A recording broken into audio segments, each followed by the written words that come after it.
다섯 번째로 말씀을 가르치는 자와의 관계성을 이야기합니다. 그러니까 말씀을 가르치는 자와 어떤 관계를 갖고 있느냐가 성숙한 태도가 달라진다는 거예요. 6장 6절에 그랬죠.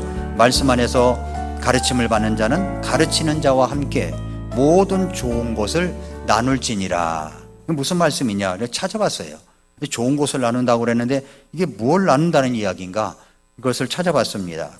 말씀 안에서 가르침을 받는 자는 교회나 우리 교회 공동체 내에서 성경의 가르침을 받고 배우는 사람을 가리키는 겁니다. 성경의 진리를 이해하고 그리스도의 삶을 배우기 위해 가르침을 받는 자들입니다. 가르치는 자는 이들을 가르치는 목회자, 성경 교사, 또 신앙 지도자들을 의미하는 겁니다. 하나님의 말씀을 연구하고 가르치면서 성도들의 신앙적으로 성장할 수 있도록 돕는 역할을 감당하는 거죠. 부르심에 따라서, 소명에 따라서. 그런데 이런 관계에서 뭘 하라고 그래요? 모든 좋은 것을 나누라는 거죠. 예. 모든 좋은 것이 뭐냐 그랬더니 여러분 좋은 것이 뭐가 있어요? 이것은 제가 성경을 연구하다 보니까 많은 주석가들이 써놓은 겁니다. 뭐라고 써느냐? 물질적인 지원, 재정적인 도움, 그리고 시간과 에너지, 영적 지원, 그리고 감사와 존경 등 다양한 방식으로 해석될 수 있다. 그렇게 써 있어요. 가르치는 자의 필요를 충족시키고 그들의 사역을 지원하는 모든 것을 말하는 겁니다. 나누라는 것은 가르침을 받는 자들이 자신이 가르침의 혜택에 대해서 감사하는 마음으로 가르치는 자들과 자신이 가진 좋은 것을 나눔으로써 지원하라는 뜻이라는 거죠. 교회는 이제 풀타임 사역자가 있지 않습니까? 풀타임 사역자를 이제 어렵지 않게 지원하라는 의미가 여기에 있고, 또 다른 한편으로는 존경과 감사가 포함되어 있다는 겁니다. 그 교회가 이 사역이 건강하다고 하는 것은 이 관계가 잘 조화를 이루는 교회가 건강한 교회예요. 건강한 교회. 건강하지 못한 교회는 뭐냐면 돌아서면 설교자를 비방하거나 험담하거나 이러면은 건강하지 못하다는 증거입니다. 그렇게 말하는 사람 때문에, 그걸 듣고 반응하는 사람 때문에 이것이 그 공동체의 모든 모습들이 어두워져 간다는 것을 기억해야 됩니다. 그래서 이런 것들을 아주 말씀 끝나고 하나님의 말씀의 은혜를 받은 것을 서로 나누고 또 말씀에 도전받은 것을 나누고 하면서 감사를 표현하고 이런 것들은 굉장히 건강하다는 그런 뜻일 겁니다.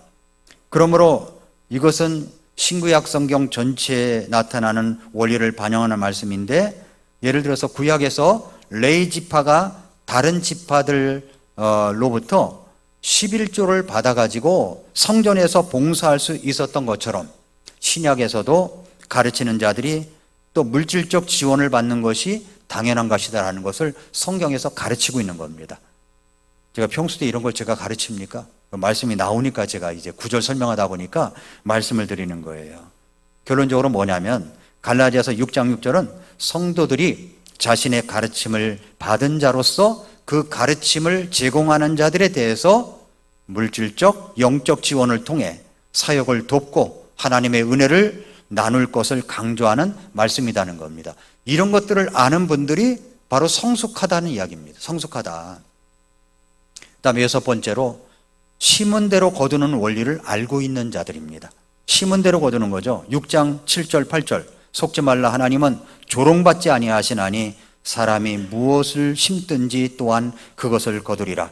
자기 육신에게 심는 자는 육신으로부터 썩는 것을 거두겠지만 성령에게 심는 자는 성령으로부터 영존하는 생명을 거두리라.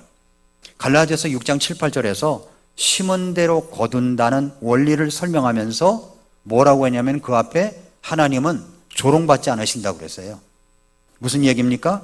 이 구절의 의미를 이해하려면 하나님은 조롱받지 아니하시나니라는 표현이 왜 나왔는지를 알아야 됩니다. 그것은 하나님은 조롱받지 아니하신다라는 표현은 하나님의 공의와 주권을 강조하는 그런 말씀입니다. 즉 하나님은 하나님의 법칙과 질서를 무시하거나 왜곡하려는 인간의 시도를 용납하지 않으신다는 뜻입니다.